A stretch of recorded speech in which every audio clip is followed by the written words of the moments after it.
ওয়ালাইকুম আসসালাম। কেমন আছেন? আরে বাপুরে, তোমার দলাই তো এলাকায় থাকা যাইতাছে না। অন্য এলাকায় চুরি করো, আবার নিজের এলাকায় চুরি করা দরকার। তোমার চালায় অতিষ্ঠ হয়ে গেছে এলাকার মানুষ। রাখেন চেয়ারম্যান সাহেব, আপনার খবর আমি জানি। পরিষদে চুরি হয়, ওগুলো কিন্তু আমি করি না। আর এই যে সামনে কুরবানি, ভাগবে মনে কিছু। কি আমার এত বড় অপবাদ? হ্যাঁ, তুই আর একদিন চুরি করে ধরা পড়, তোর খবর আছে, মনে রাখিস। জান জানি চুরির বাদ দিলি সবই ঠিক হয়ে যাবো গা। আইছে এত আশা নিয়ে এলো, চেয়ারম্যানে ভোট দিলাম, শালা খালে চুরি করে শালা। চুরি করবো না, রাস্তার খোয়া গোলা পিস গোলা চুরি করে বেচা এখন রাস্তা করছে নষ্ট। শালা ইট বালু সিমেন্ট সব খায় শালা। শালা এত খারাপ, বয়স্ক ভাতা বিধবা ভাতা সব খায়। আবার যদি একটা কার্ডে নিয়ে যায় গরিব মানুষ ৬,০০০ টাকা করে নেয়। আর কোয়েন না ভাই, একটা জন্ম নিবন্ধনে সিগনেচারে নিয়ে গেছি, হাইরে ঘুরায় মনে হয় মন্ত্রীর কাছে আইছি, ওই থুইয়া যাও পরে দেখবো নি। শালার গম চোর চাল চোর। শালাই তো মনে হয় চেয়ারম্যানই করতেছে ২-৩ বছর হয়ে গেছে গা। সামনেবার তো ভোটের জন্য আসবোই, তখন খাইলে ভোটের জন্য আসুক, ওর শিক্ষা দিব একবার। আরেকবার আমি বোর্ডার হই নাই, আমার নগে রাস্তার নগে দেখা হইয়া আমারে হ্যান্ডশিপ কইরা বলে যে বাবা আমারে ভোট দিও। আমি হই নাই বোর্ডার, আমারে আরেকবার জাল ভোট দেওয়া হয়েছে। যা ভুল করার এইবারই করছি, সামনে বার জানি আহি আর ৩টে ভেঙে দেবো।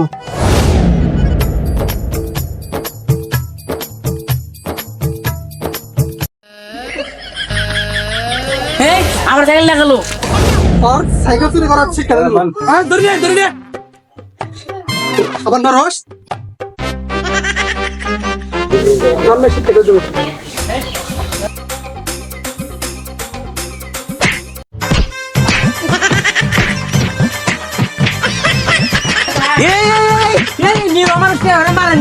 আরে সাইকেল চুরি করছে। কার সাইকেল চুরি করছে? আমার ছোট ভাই সাইকেল চুরি ও করছে। খাইছে দিনকে আমার কাছে ডাক চুরি মাইরা ওরা না গেছে করে আমার দিয়ে থাক, আমি চেয়ারম্যানটা ডেকে নিয়ে খাইতে দাও। এত বিচার করতে ভালো লাগে না, সারাদিনে বিচার করি। আজকে আবার কি হয়েছে? আমার ছোট ভাই সাইকেল চুরি করছে আজকে। ও চুরি করছে? হাতে রাতে ধরছি তো। আজকে বাগে পাইছি, ও আমার অপমান করছে, আজকে খাড়াই দেখি। আচ্ছা, আরো কারো অভিযোগ আছে? আমার অভিযোগ আছে, ওইটি হেডিংকার রাইতে ডাব চুরি খাইছে আমার কাছে। 3টা ডাব ছিল, 3টাই খাইছে। তাহলে ওইটি খাইছে। ও দেখো নাই তো তুমি? দেখছি ওইটি খাইছে। কই তোর আমি আর কয়দিন বিচার করবো? বিচার করতে তো ওরা হয়ে গেছি গে।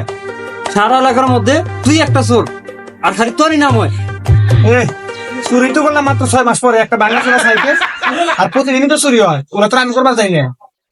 ওরা তো অন্য লোকেই করে। কো আমি তো এলাকায় দেখলাম না 6 মাসের মধ্যে কোনো চোর আইলো। অগত দেখবেন কিবা করে, ওরা তো আপনারা বাদ দেয়, আমি তো বাদ দেয় হারিয়ে আপনারে। কি কস? ওরা আমার ভাগ দে মানে?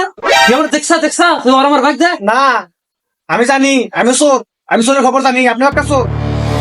আমার চোর কস মানে কি কস তোরা? তুই আমার চোর খবর দেখছা, ওরা আমার চোর কয়। এই আবার সম্মানী ব্যক্তির ময় কথা কস। আপনারা জানেন না গম চুরি করে রাখা ইউনিয়ন পরিষদের ব্যাগ মালামালের নাকা রাখা হয়, আমি খাই। গম নাকা রাখা হয়, আপনি তো খান। চাল ডাল লবণ মরিচেন সব কিছু আপনি খান। একটা মেম্বারের ভাগ দেন না, কাউরে ভাগ দেন না, জনগণের সব তো আপনি খান চুরি করে। এটা চোর না? একটা সাইকেল চুরি করছি তাই মেলা কিছু হয়েছে না। আপনাদের কত বাতার কাপ মেরে রাখেন, বয়স্ক বাতা বিধবা বাতা। কিরে এসরে তো ঠিক হইতাছে। এই চেয়ারম্যান এলো লুচ্চামি করে, গম চুরি করে, রাস্তার ইট বালু সিমেন্ট সব খায়, কত ভালো না? ওই চোরের থেকে এই চোর এলো বড় চোর। কি তোমার ভাই কেন অপমান করতে চাও? হ্যাঁ, তোমার কিন্তু আমি কাজ করে দিছি, মনে রাখো। করতে কয় টাকা নিচ্ছেন? ৬,০০০ টাকা নিচ্ছেন আমার কাছ থেকে। এগুলা কি মিথ্যা কথা? আপনি এটা কি না করাবেন? কয়দিন আগে আনের এলো লুচ্চামি করে লিম বাইরে লইছিল না? আপনার যদি টাকা পয়সা যদি না থাকতো, জনগণ আপনারা 4 পয়সা বিলা দাও দিত না চেয়ারম্যান সাহেব, বুঝছেন? কিন্তু আর বন্ডামি করতে পারবেন না, জনগণের চোখ খুলে গেছে। চোরে বিচার করবার আইছেন, আপনি সবচেয়ে বড় চোর। আসলে ঠিকই বলছো। আমি আসলেও জনগণের অনেক কিছু মাইরে খাইছি, অর্থের লোভে আমি অসৎ হয়ে গেছিলাম। না, এরপরের থেকে আর জনগণের জিনিস মেরে খান না, কারণ আল্লাহর কাছে মাপ চাইলে নিজের গুনার জন্য আল্লাহ মাফ করে দিব। কিন্তু জনগণের জিনিস যদি খাই, জনগণের কাছে যদি না মাপ চাই, তাহলে আর আল্লাহ মাফ করবো না। কারণ বান্দার হক বান্দার কাছে, আল্লাহর হক আল্লাহর কাছে। আজকের থেকে আমি ভালো হয়ে গেলাম, আপনারা আমারে মাফ করে দেন। আর তুমিও আর চুরি করবা না, ঠিক আছে? বুঝছো? আজকে থেকে আমিও আর চুরি করবো না। আচ্ছা ঠিক আছে। আচ্ছা মানে আজকের মতো বিচার শেষ দেন চেয়ারম্যান সাহেব। আচ্ছা ঠিক আছে, আজকের মতো বিচার শেষ, ঠিক আছে? তো তোমরা যাও, আর ওরে কিছু কোন এবারকার মতো মাফ করে দাও, এলাকারই বলা আচ্ছা মাফ করে দাও। মাফ করে দিলাম। আচ্ছা ঠিক আছে।